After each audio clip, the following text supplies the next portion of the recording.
한국 주식시장의 역대급 상승장 뒤에 펼쳐진 어마어마한 급등락에 월가의 주식 전문가들이 연일 경고의 메시지를 보내고 있습니다.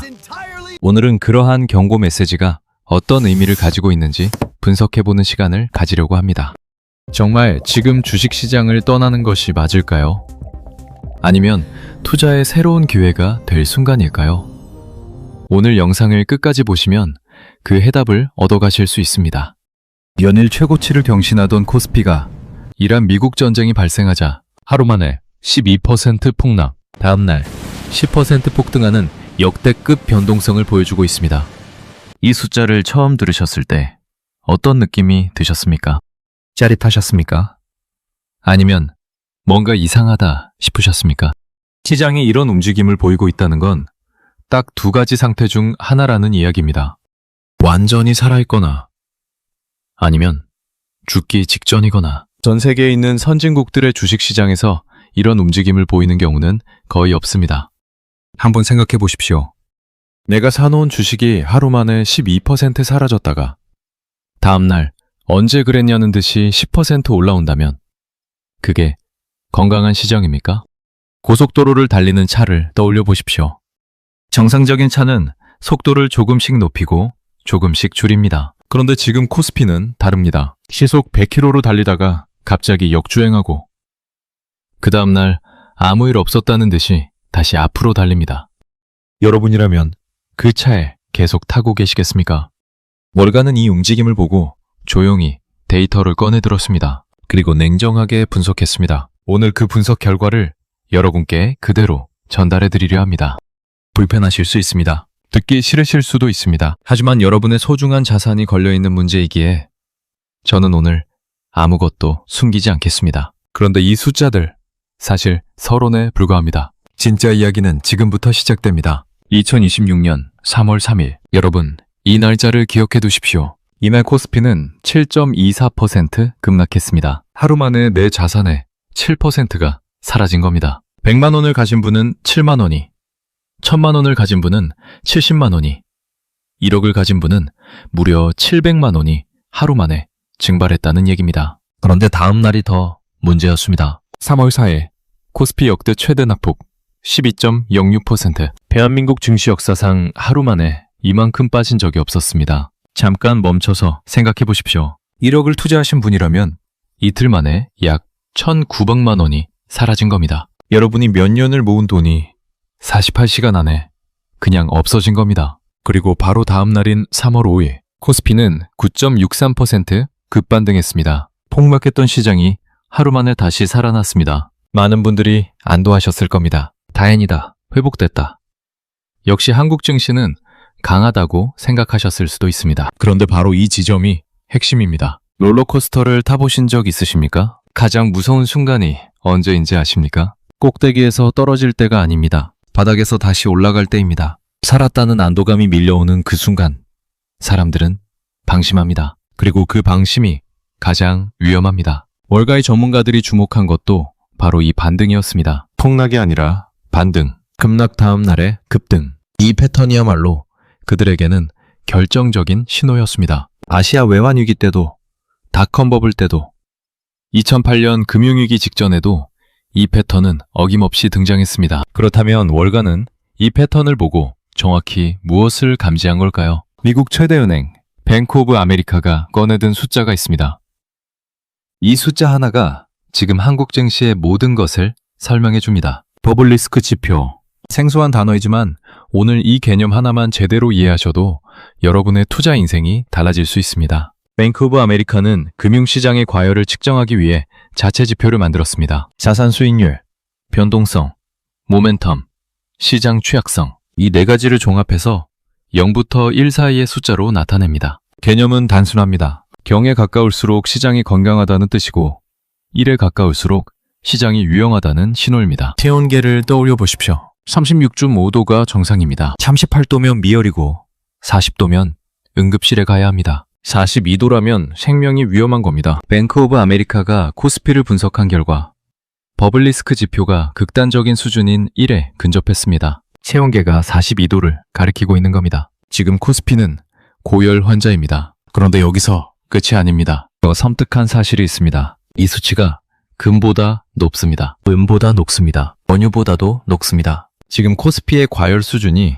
그것들을 전부 앞질렀다는 겁니다. 잠깐 이 상황을 일상으로 바꿔보겠습니다. 동네에서 가장 건강하다고 소문난 사람이 갑자기 병원에서 가장 위중한 환자가 됐다고 상상해 보십시오. 주변 사람들은 아직 모릅니다. 겉으로는 멀쩡해 보이니까요. 하지만 의사는 이미 차트를 보고 고개를 젓고 있습니다. 지금 월가의 전문가들이 바로 그 의사의 자리에 있는 겁니다. 그런데 여기서 반드시 짚고 넘어가야 할 게 있습니다. 이 버블, 하늘에서 갑자기 떨어진 게 아닙니다. 누군가가 만든 겁니다. 그리고 그 주인공이 누구인지 알게 되시면 아마 이 영상을 보시는 여러분 중 상당수가 불편함을 느끼실 겁니다. 왜냐하면 그 주인공이 우리 자신일 수도 있기 때문입니다. 여러분, 솔직하게 여쭤보겠습니다. 지난 몇 년 사이에 주식을 시작하셨습니까? 유튜브를 보고 블로그를 읽고 주변 지인들 얘기를 들으면서 나도 한번 해봐야겠다고 생각하셨습니까? 그렇다면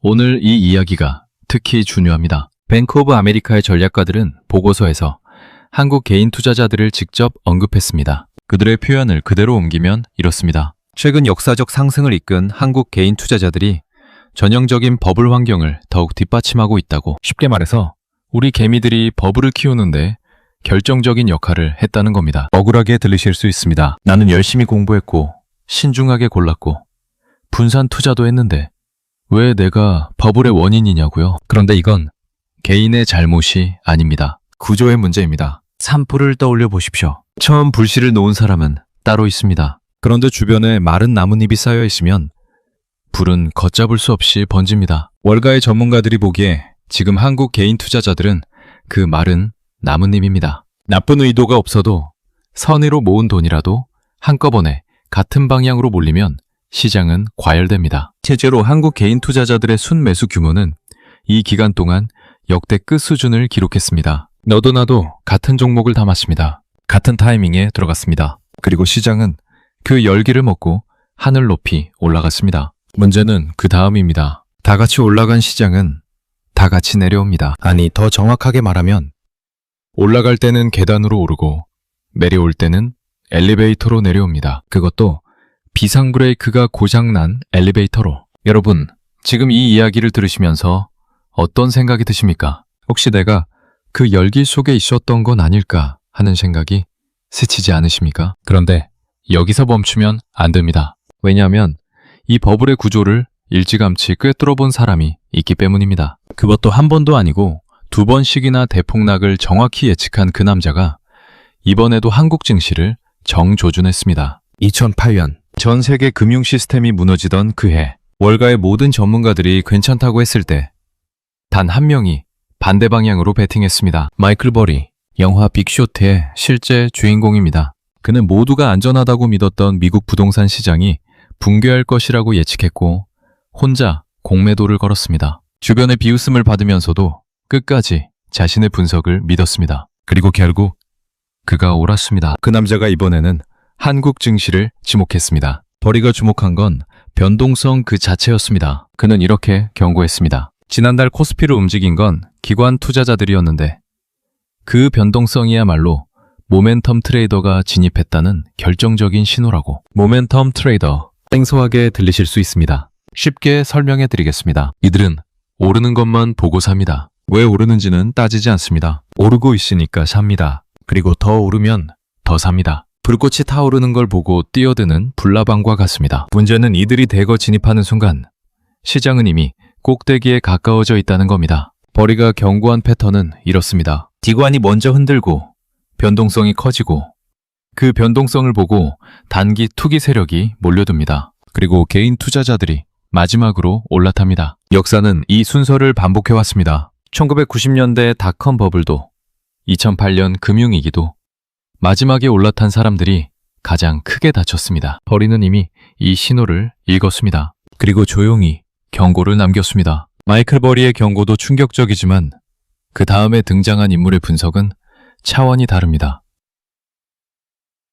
그는 감이나 경험으로 말하지 않았습니다. 숫자로 증명했습니다. 40년과 100년이라는 두 개의 숫자로. 이 숫자가 무엇을 의미하는지 들으시면 아마 한동안 마음이 편치 않으실 겁니다. 숫자는 거짓말을 하지 않습니다. 마르코 콜라노비치, JP 모건 출신의 수석 전략가입니다. 월가에서도 손꼽히는 분석가로 그는 감이 아니라 데이터로 말하는 사람입니다. 그런 그가 코스피를 분석하고 나서 딱 두 개의 숫자를 꺼내 들었습니다. 40년 그리고 100년 들어보십시오. 코스피가 100에서 2000까지 오르는데 걸린 시간이 40년입니다. 대한민국 경제가 전쟁의 폐허에서 일어나 세계 10위권 경제대국이 되기까지의 시간입니다. 그 40년의 땀과 성장이 코스피 2000이라는 숫자에 담겨 있습니다. 그런데 최근 몇 달 사이에 올라간 상승분을 역사적 평균 수익률로 환산하면 100년 이상에 해당하는 수준이라는 겁니다.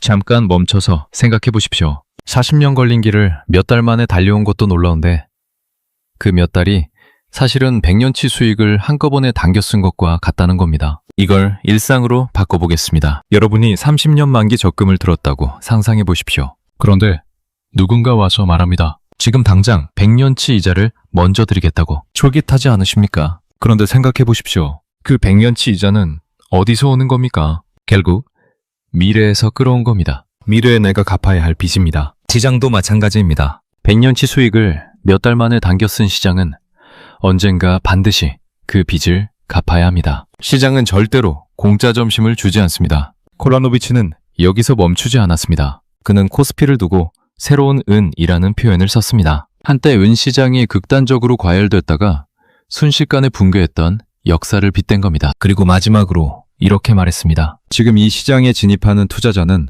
평생 다시 이 가격을 보지 못할 가능성이 매우 높다고. 평생 다시 못 본다는 말. 처음엔 좋은 말처럼 들립니다. 그런데 이 문장은 두 가지로 해석됩니다. 가격이 계속 올라서 다시는 이 낮은 가격을 못 보거나 아니면 가격이 폭락해서 다시는 이 높은 가격을 못 보거나. 콜라노비치가 의미한 건 후자입니다. 그렇다면 역사는 우리에게 무엇을 말하고 있을까요? 이런 경고들이 현실이 됐을 때 시장은 어떻게 움직였는지 과거의 기록이 지금 우리에게 보내는 메시지가 있습니다. 역사는 언제나 경고를 보냈습니다. 문제는 우리가 듣지 않았다는 겁니다. 1997년 아시아 외환위기, 2003년 닷컴 버블, 2008년 글로벌 금융위기. 이 세 번의 대폭락에는 놀라운 공통점이 있습니다. 폭락 직전까지 시장에 있던 대부분의 사람들이 이번엔 다르다고 했다는 겁니다. 1997년에는 아시아의 기적이라고 했습니다. 한국 경제는 무한히 성장할 것이라고 했습니다. 2003년에는 인터넷이 세상을 바꿀 것이라고 했습니다. 적자 기업도 상관없다고 했습니다. 미래 가치가 전부라고 했습니다. 2008년에는 부동산은 절대 망하지 않는다고 했습니다. 미국 집값은 영원히 오른다고 했습니다. 그리고 세 번 모두 틀렸습니다. 버블은 항상 이런 식으로 작동합니다. 처음에는 합리적인 이유로 시작됩니다. 실제로 좋은 뉴스가 있고 실제로 성장이 있습니다. 그런데 어느 순간부터 가격이 이유를 앞질러 갑니다. 근거가 사라진 자리를 기대가 채웁니다. 그리고 기대만으로 버틸 수 있는 시장은 없습니다. 냄비 속 개구리를 아십니까? 찬물에 개구리를 넣고 천천히 열을 올리면 개구리는 뛰쳐나오지 못합니다. 온도가 서서히 오르기 때문에 위험을 감지하지 못하는 겁니다. 버블도 마찬가지입니다. 시장이 천천히 과열될 때 사람들은 느끼지 못합니다. 오히려 따뜻하다고 느낍니다. 편안하다고 느낍니다. 그리고 물이 끓는 순간이 돼서야 비로소 위험을 깨닫습니다. 그렇다면 지금 우리는 어디쯤 있을까요? 솔직히 말씀드리겠습니다. 아무도 정확히 알 수 없습니다. 버블의 한가운데인지 이미 정점을 지난 건지 그건 나중에 역사가 판단합니다. 터지기 전까지는 버블인지 아무도 모릅니다. 그게 버블의 가장 잔인한 본질입니다. 하지만 한 가지는 분명합니다. 역사 속에서 이런 경고들이 동시에 쏟아졌을 때 그것을 무시한 사람들의 결말은 항상 같았다는 겁니다. 그래서 지금 이 순간 여러분께 드리고 싶은 말이 있습니다. 오늘 이 영상을 보신 여러분이 지금 당장 해야 할 단 한 가지, 그게 무엇인지 지금부터 말씀드리겠습니다. 저는 오늘 여러분께 주식을 전부 팔라고 말씀드리러 온 게 아닙니다. 당장 시장에서 나가라고 말씀드리러 온 것도 아닙니다. 그건 제가 할 수 있는 말도 아니고 해서도 안 되는 말입니다. 왜냐하면 여러분의 상황은 저마다 다르고 투자는 결국 여러분 본인이 결정하는 겁니다. 하지만 오늘 이 영상을 끝까지 보신 여러분께 딱 한 가지만 부탁드립니다. 지금 당장 여러분의 포트폴리오를 열어보십시오. 그리고 스스로에게 이 질문을 던져보십시오. 내가 이 종목을 가지고 있는 이유가 무엇인가? 기대입니까? 아니면 근거입니까? 기대와 근거는 다릅니다. 오를 것 같아서 샀다면 기대입니다. 이 회사의 실적이 좋고 산업의 미래가 밝고 적정 가치보다 저평가돼 있어서 샀다면 근거입니다. 기대는 버블을 타고 오릅니다. 화려하고 짜릿합니다. 하지만 버블이 꺼지는 순간 기대는 흔적도 없이 사라집니다. 근거는 다릅니다. 폭풍 속에서도 버팁니다. 시장이 흔들려도 매가 흔들리지 않을 이유가 되어줍니다. 지난 시장의 역사가 말해주고 있습니다. 살아남은 투자자와 무너진 투자자의 차이는 종목 선택이 아니었습니다. 수익률이 아니었습니다. 만 하나, 자신이 왜 이 투자를 하는지 명확하게 알고 있느냐, 그 차이였습니다. 월가의 거물들이 경고를 보내고 있습니다. 역사가 패턴을 보여주고 있습니다. 숫자가 신호를 보내고 있습니다. 이 모든 것이 여러분에게 지금 한 가지를 묻고 있는 겁니다. 나는 근거로 투자하고 있는가? 여러분의 소중한 자산, 절대 기대만으로 지킬 수 없습니다. 오늘 영상이 여러분의 투자를 한 번 더 점검하는 계기가 됐으면 합니다. 다음 영상에서는 실제로 버블 국면에서 살아남은 투자자들이 어떤 전략을 썼는지 구체적인 사례와 함께 분석해 드리겠습니다. 오늘 영상이 도움이 되셨다면 구독과 알림 설정 부탁드립니다. 여러분의 소중한 자산을 지키는데 이 채널이 끝까지 함께 하겠습니다.